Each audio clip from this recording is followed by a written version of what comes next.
Hello there everyone, welcome to the channel if you're new, welcome back if you aren't, I'm EDJ. Last time we learned about the very humiliating fall of Crassus, and that video might be the wildest one, just insane. But Parthia was wilding on that one. But now we're to Vercingetorix, the final opponent for Caesar in the Gallic Wars. His defeat in Alesia essentially ends it, so yeah, Vercingetorix I think is pretty okay, competent. He just unfortunately had the misfortune of facing against Caesar, who might be the greatest at this era, right up there with Pompey, so yeah, unfortunately he faced a much better foe, though I think Vercingetorix did have a part in playing it in the defeat of Caesar. At least one point, he actually technically defeated Caesar. I think it was during a siege, so yeah, I guess we'll be learning more about him. So yeah, guys, if you want to watch this video without my little rectangle square here in the corner, and without me pausing to talk, the link's down in the description down below. With that said, without any further ado, let's get to it. Let's watch Vercingetorix from Historia Civilis.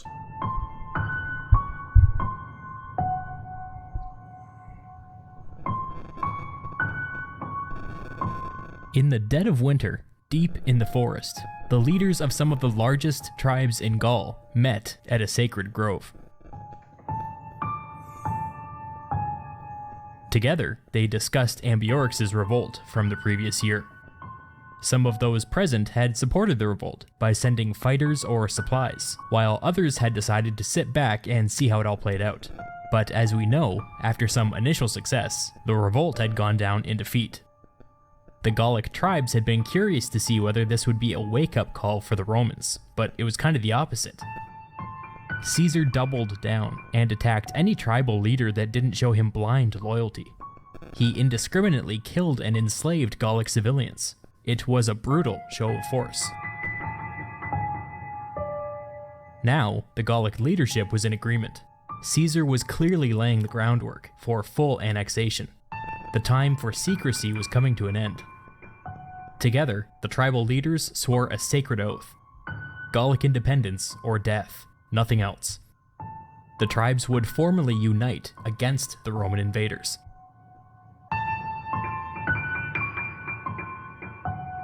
One of the people present at this meeting was a tribal leader named Vercingetorix.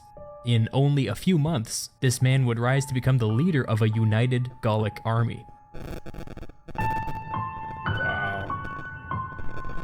It was no coincidence that as soon as these Gallic leaders returned home, things started happening. A Roman trading outpost in central Gaul was stormed, and its inhabitants were massacred. Coincidentally, a bunch of small Gallic tribes with ties to Caesar suddenly came under attack at the same time. Caesar's right-hand man Labienus was in charge of the legions, while Caesar was gone south for the winter. When reports of these attacks started coming in, Labienus had a pretty lazy response. He kept the Roman soldiers in their winter quarters, and instead sent Rome's strongest Gallic ally to go and deal with the problem. These Gauls dutifully marched off, but after a few days they turned around and came back home, claiming that the countryside was too dangerous. That's a thin excuse if you ask me. It's telling that even Rome's strongest Gallic ally was suddenly unwilling to lift a finger against their fellow Gauls. Back in Roman territory, Caesar was watching the reports come in with growing concern. It was still winter, but just to be on the safe side, he decided to head back north early. As he was making preparations to leave, he learned that there was a Gallic army marching toward Narbo, the largest city in Transalpine Gaul. This was a big deal. Narbo was a major Roman city. If Caesar couldn't prevent attacks like this, the entire rationale behind his intervention into Gaul was thrown into question. The legions in Gaul were too far away, so Caesar grabbed some untrained raw recruits and some people from the local militia and marched to Narbo's aid. At this time, the Alps had a reputation for being impassable during the winter, but after some hard work, Caesar's men were able to clear a path through one of the passes. When the Gauls approaching Narbo heard that a Roman army had made it through the Alps, they pulled back.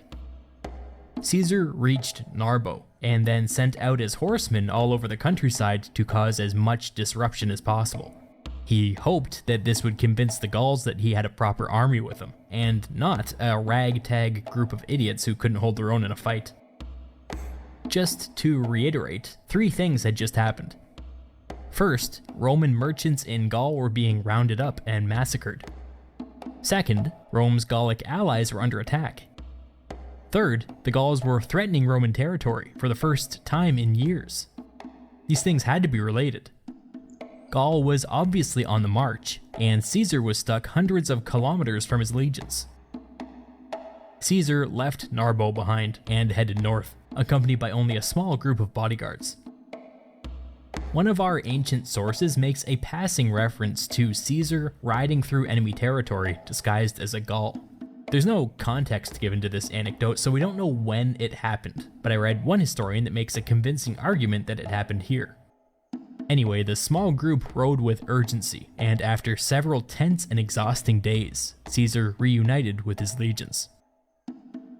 He mobilized all 10 legions and ordered 2, presumably the 2 inexperienced ones, to guard their food stockpile.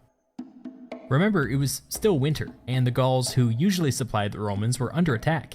This meant that the food that the Romans had set aside for the winter might have to last them all year. It had to be protected at all costs. Caesar took the remaining 8 legions and marched straight into central Gaul. By this time, all of the internal conflict within the Gallic alliance had been resolved, and Vercingetorix had emerged as the unrivaled leader of a united Gallic army. The Gauls were lucky to have him. Vercingetorix was a brilliant guy and a student of Roman warfare. He knew how to defeat the Romans. Vercingetorix's strategy was basically the Fabian strategy. The Fabian strategy is all about attrition. The goal is for one army to deprive the the Fabian strategy. I love seeing it come back. The Romans unfortunately didn't fully appreciate it when like Pompey tried to use it or when Fabian himself did. But you know, it is under the right circumstances sometimes the best you can do, especially against a really deadly enemy like Caesar. So yeah, like I say, Vercingetorix obviously had a head on his shoulders, you know, and I just think he had the misfortune of facing Caesar of all people, because I think he could have done pretty well if it had been anyone but Caesar, minus Pompey, of course, because Pompey is Pompey. So yeah, unfortunately, I think he was good. Caesar's on his own tier. He's his own level, so yeah. the other of food, supplies, and reinforcements until they become beatable on the battlefield. In short, Vercingetorix's goal was to make Caesar's life as miserable as possible.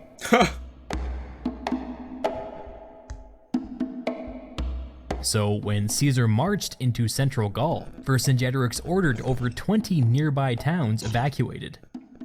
People were allowed to take whatever they could carry, but anything left behind was burned. Vercingetorix's opening move was to go full scorched earth. Caesar had to be denied the ability to resupply. The refugees flocked to the largest settlement in the region, the fortified city of Avaricum. Caesar and his legions advanced toward the city, and Vercingetorix and his united Gallic army shadowed him. You're going to have to get used to asking questions that might make you a little bit uncomfortable. Avaricum was said to be impregnable. The city was protected by strong, high walls, as well as marshes on 3 sides. These marshes were a nightmare for any besieging army, since it was virtually impossible to stop people from sneaking through the marshes whenever they pleased. Even under siege, Avaricum could remain supplied indefinitely. The city would need to be taken by force.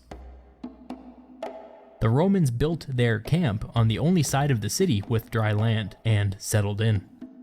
This is known to history as the Siege of Avaricum, and it was miserable.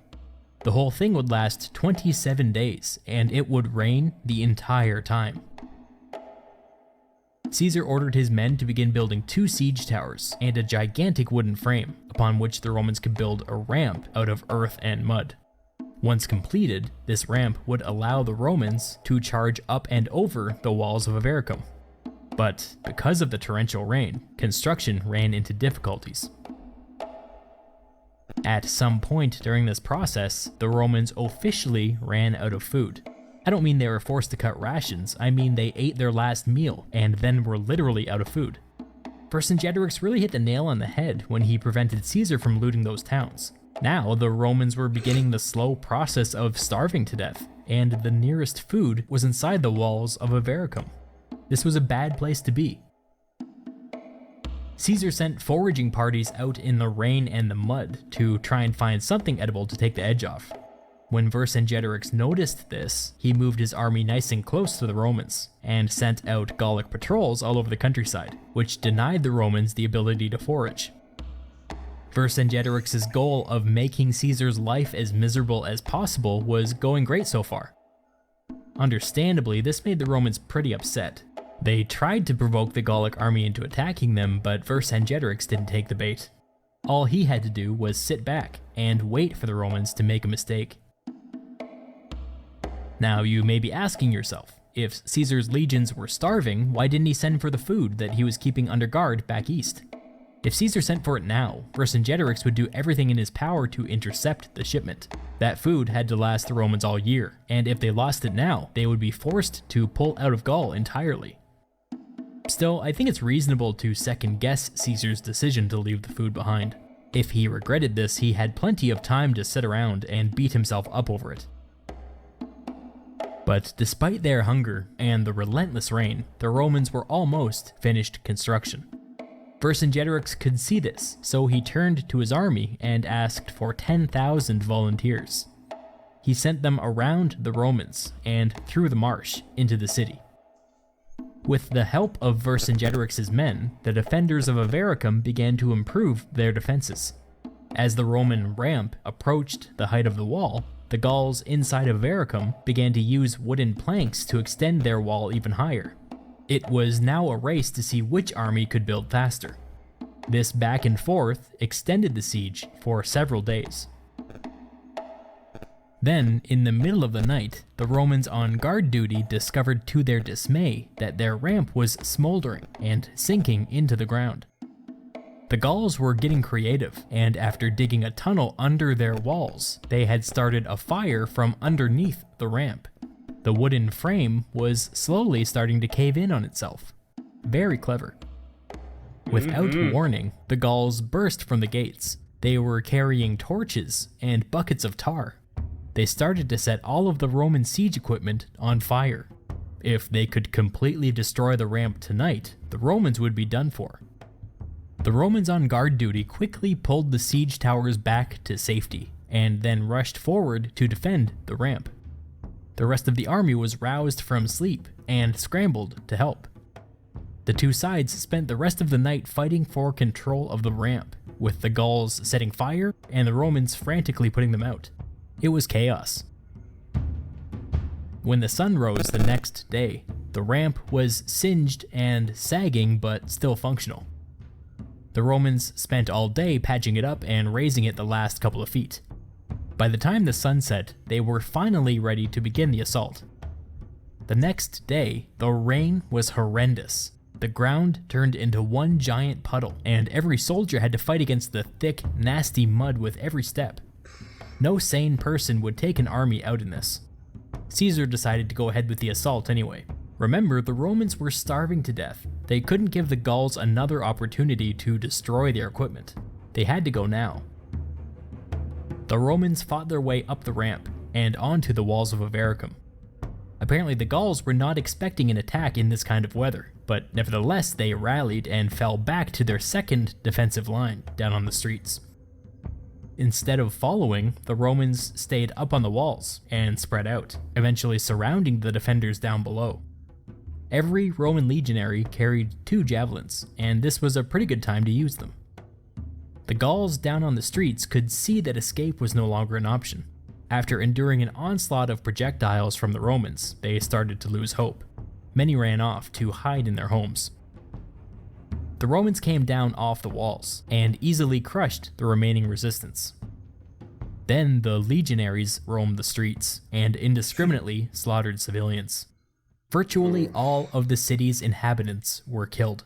Caesar made no attempt to stop them. With the Romans victorious and recovering their strength in the city, Vercingetorix decided to pull back. He was certainly disappointed with the loss of Avaricum, but he was playing the long game. The Romans had paid a heavy price to take the city. Vercingetorix would sit back and wait until Caesar made his next move.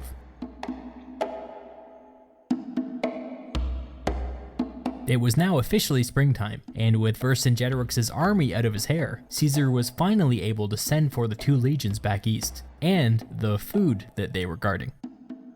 Caesar then took a gamble, and sent a message to Rome's strongest and last Gallic ally, asking if they could spare any food. Except he probably didn't phrase it like that, because all Romans were patronizing jerks. This tribe was unreliable. Remember, this was the same tribe that had refused to take up arms against their fellow Gauls earlier in the year. Nevertheless, they told Caesar that they would see what they could do. When the legions arrived from the east, Caesar divided his army in 2. He gave 4 legions to his right-hand man Labienus and ordered him to march north. Caesar would take the remaining 6 legions and march south. Between the 2 of them, maybe they could put an end to this revolt by the end of summer.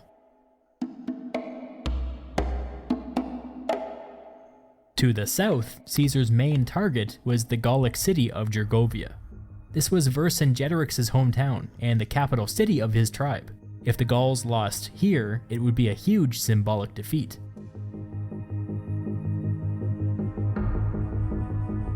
As Caesar marched south, Vercingetorix began shadowing his army again, harassing it whenever he could. When Caesar reached Gergovia, he slowly started to realize that this might be tougher than Avaricum.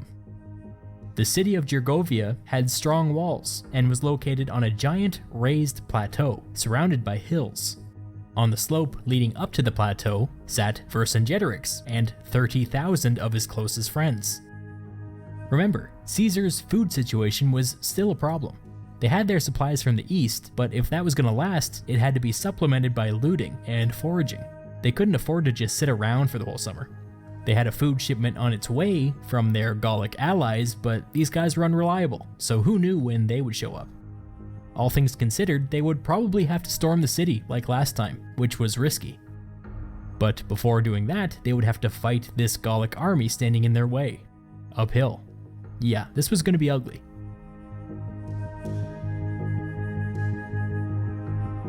After doing some reconnaissance, Caesar realized that there was a Gallic garrison on top of a small hill nearby. Caesar launched a nighttime raid to capture the hill, and was successful. Once they had the hill, the Romans figured out that the garrison had been protecting a small stream, which served as Gergovia's only source of water. The Romans cut off the stream, and dug a long defensive trench from the hill all the way back to the Roman camp. Now, the Gauls would have to act, and the Romans were ready for them.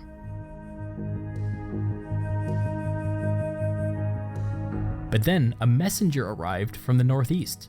He told Caesar that there had been a problem with the food shipment.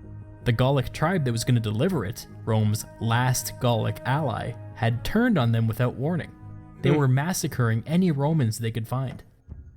This was a bigger deal than you might think. The food shipment was protected by thousands of Gallic cavalry, and now they were threatening the Roman rear. This was bad. After some consideration, Caesar marched off with 4 legions, leaving 2 behind to continue the siege. By nightfall, he tracked down his rogue Gallic allies. When the Gauls saw Caesar coming, they sent a representative forward, claiming that it was all a misunderstanding. They had received some bad information, and had believed that Caesar was slaughtering members of their tribe. Do you buy this? I don't buy it. This was the same tribe that had refused to march against their fellow Gauls. It seems clear to me that they were at least sympathetic to Vercingetorix's cause, and were looking for an excuse to jump ship. Caesar had no way of knowing if he was being lied to, and frankly, he didn't really have time to figure it out. He told the Gauls that if they wanted to prove their loyalty, they could come with him and join the siege. So the next morning, Caesar's 4 legions returned with several thousand semi-treacherous Gauls. When he got back to the siege, he was told that the 2 legions he had left behind had been under constant attack from the moment he left. They'd held their ground, but it'd been a rough 24 hours. There were also new developments on the slope leading up to the city. There was a brand new stone wall there, 6 feet high. Also, like half of the Gallic army was missing. Caesar asked one of his legates where everyone went, and the legate said that the Gauls had been systematically fortifying all of the surrounding hills, and were preparing to flank the Roman position. Apart from Labienus, the legates under Caesar's command were not exactly the sharpest knives in the drawer. 2 legates thought it was appropriate to sit back and do nothing, while the Gauls completed a major piece of construction and occupied all of the high ground. Pretty negligent. That night, Caesar sent his cavalry into the hills. He had them ride back and forth and make as much noise as possible. He wanted to draw the Gauls' attention, and it worked. The next day, he sent his cavalry out to do the same thing, followed by one of his legions. The Gauls believed that this was an all-out attack on the hills and moved to intercept them. While they were distracted, Caesar silently sent the rest of his legions forward to attack the half-strength Gallic army sitting on the plateau in front of the city. The Gauls on the plateau didn't even realize that the Romans were attacking until they were right on top of them. The legionaries were able to help each other over the stone wall without much difficulty, and before the Gauls were able to mount a defense, the Romans were running amok in their camp. The Gauls on the hills quickly figured out what was happening. They immediately turned away from the decoy cavalry and started flooding down the hills to meet the Romans on the plateau. When Caesar saw the Gauls coming down the hills, he sounded the signal to retreat. But half of his men didn't hear the signal and continued moving forward. The Gauls from the hills crashed into the oblivious Romans, who took heavy losses. They eventually realized that they were out there on their own with no support, and pulled back to rejoin the rest of the Roman army. Caesar says in his commentaries that 700 Roman soldiers died because of this mistake, but later historians have argued that it was probably several thousand. Caesar tries his best to deflect blame for this, calling his men overeager and overconfident, but obviously this was Caesar's fault. It would have been clever if it worked, but the Gauls were too quick. Vercingetorix was making an effort to impose some much-needed discipline on the Gallic army, and obviously this was starting to pay off. When news spread of Caesar's defeat at Gergovia, Rome's last Gallic ally finally flipped and went over to Vercingetorix. The Gallic cavalry accompanying Caesar unceremoniously rode off, and any Romans that were found in that tribe's territory were rounded up and killed.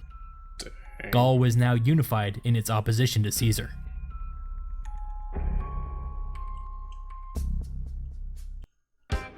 What amazing ideas do you have buzzing around in your head? Turn your ideas into reality with an Azure free account. Azure gives you everything you need to develop. Up north, Labienus had actually been pretty successful and had a few small victories under his belt. Caesar marched north to regroup with him and caught up somewhere near the Seine River. Together, the 10 legions marched south again. Around this time, there started to be reports that a Gallic army was marching toward Transalpine Gaul again, which was a bad sign.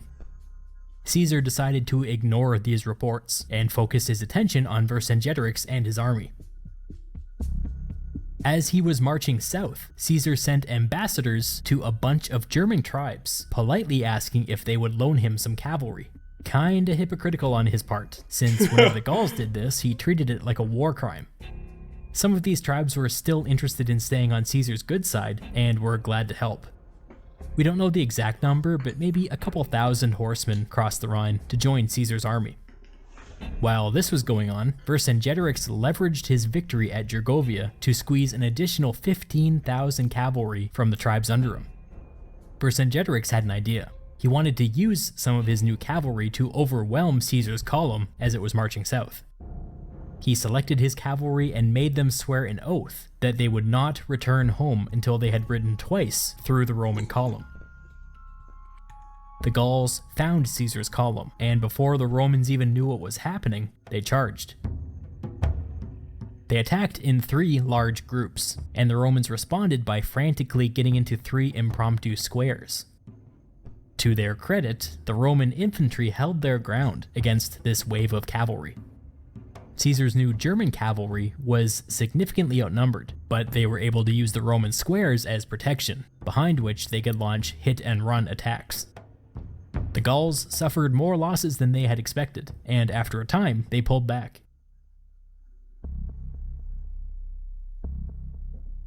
Vercingetorix decided to regroup at a city called Alesia. And there was your final mistake. Yeah, overall, you had to give it to Vercingetorix. The earlier siege he won, that counted as a loss for Caesar. But he did really well. I think it's just, yeah, at the end, the genius of Caesar was too much, you know? Some of you may have heard of the Battle of Alesia, because I did a video on it, all the way back in dinosaur times. If you want a detailed account of what happened, I would encourage you to go and watch that. There will be a link at the end of this video. But for the time being, here's the 1-minute version. Caesar arrived in Alesia and quickly realized that the army inside the walls outnumbered his. He constructed an elaborate series of walls that encircled the entire hillside. This was impressive. But before construction was complete, Vercingetorix sent messengers all over Gaul asking for assistance. Caesar didn't want to be attacked by a second army, so he built a second series of walls facing outward. This was even more impressive. Eventually, a giant Gallic relief army showed up, and Caesar was outnumbered at least 3-1. On the first day, both armies attacked, but the Romans repulsed them. Then the relief army tried to attack at night, but that also didn't work. The next day, both armies attacked for a third and final time, and they broke through the outer wall. It got really bad, but in desperation, Caesar led a cavalry charge around the outer wall and hit the Gauls in the rear, which threw them into chaos. The Gallic relief army fled, and the next day Vercingetorix surrendered. Whew. When Vercingetorix surrendered, he put on some beautiful ceremonial armor and rode out of the city. He circled the Roman camp on horseback and then dismounted, stripped off his armor, and sat silently on the ground. The Romans came forward and took him into custody. He would be their prisoner for the next 6 years.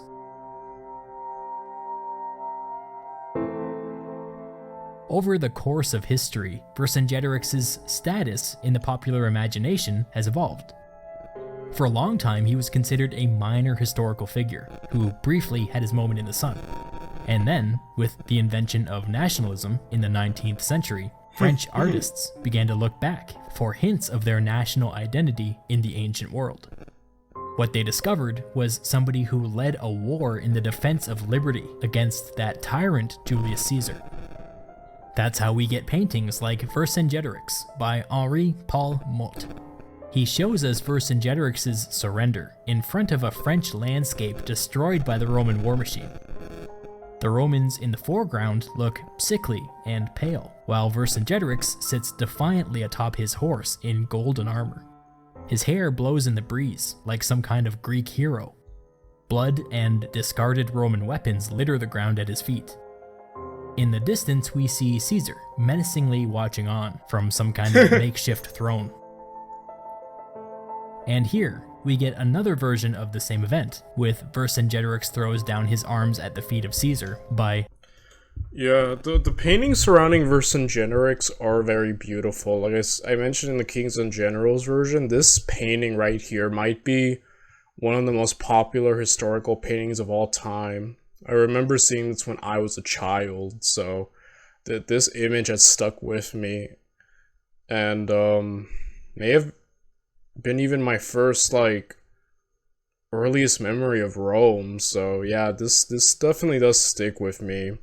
And yeah, Vercingetorix, you could definitely paint him in a very positive light as a man fighting over basically a forced occupation and annexation, you know, from Julius Caesar. I can definitely see where the new heroic perspective on him comes, you know, and anyone who's anti-Caesar could easily rally behind that, right? So A very interesting figure. Happy to see that he gained more attention as time has went on. Lionel Royer. Vercingetorix gets a hero's treatment once more, and remains on horseback even in defeat. His weapons have been thrown to the ground, but if we look closely, we see a Roman shield down there too, which offers us a hint of past Gallic victories. By the way, in case we were confused as to who the bad guys were in this painting, look at these faces. One more. Typical Roman arrogance, right? They just kind of nailed it right there. Wait. Bad guys were in this painting, look at these faces. Yeah, look at them. They're so haughty, right? They're just like, we've won. You, like, you know, you defeated enemy of ours. Yeah, they look so, like, full of themselves. Which I imagine how the Romans did come across to many people, right? One more. Here's Vercingetorix Calls the Gauls to the Defense of Alesia by François-Émile Herman. Here we've abandoned all pretense. Vercingetorix is just blatantly shown as a young hero, straight out of Greek mythology. Instead of wearing a lion skin like Heracles, he's wearing a wolf skin, which makes us think of Rome. He seems to have the support of the people and of the gods, but this guy knows that it ends in defeat.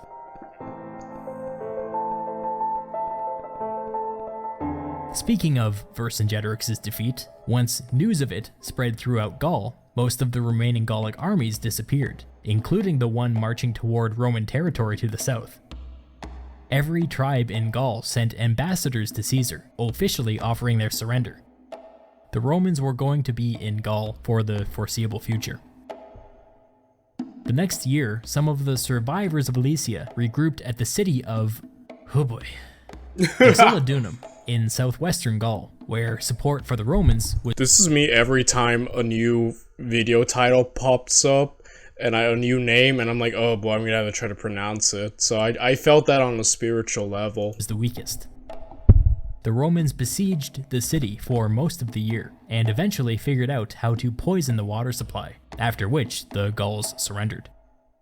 In the aftermath, Caesar was particularly cruel. He gathered up everybody from Exilidunum, who had taken up arms against him, and cut off both of their hands. Then he just released them. This would be Caesar's last atrocity in Gaul.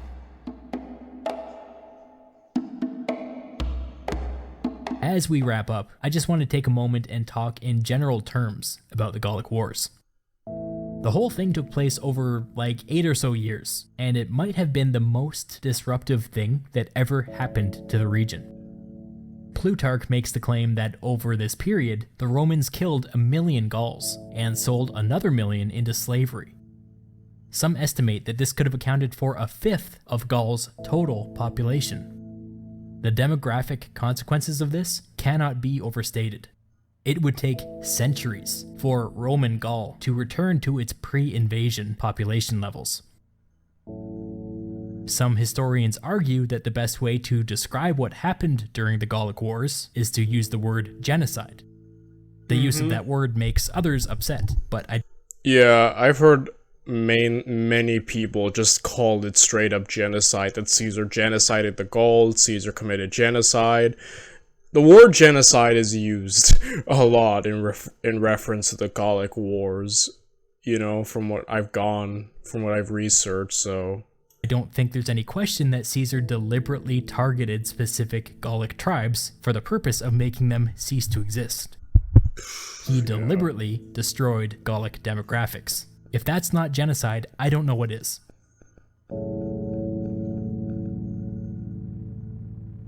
Anyway, by the year 50 BCE, Caesar would extend the borders of the nearest Roman province all the way north to the English Channel, west to the Atlantic Ocean, and east to the Rhine River. We don't know exactly when this change went into effect, or if he even bothered to ask for the Senate's approval before doing it, but we know. When has Caesar ever asked for the Senate's approval? But yeah, look at that. The growth of Rome. Just like... But man, these wars were brutal, man. And like I keep saying, it started off with just a request for help, and Caesar took it and just ran with it, and it became this. Like, it's insane. know that by the end of Caesar's term as governor, Gaul was officially paying taxes into the Roman treasury. Despite the heroic struggle of the Gallic tribes, full annexation had gone into effect.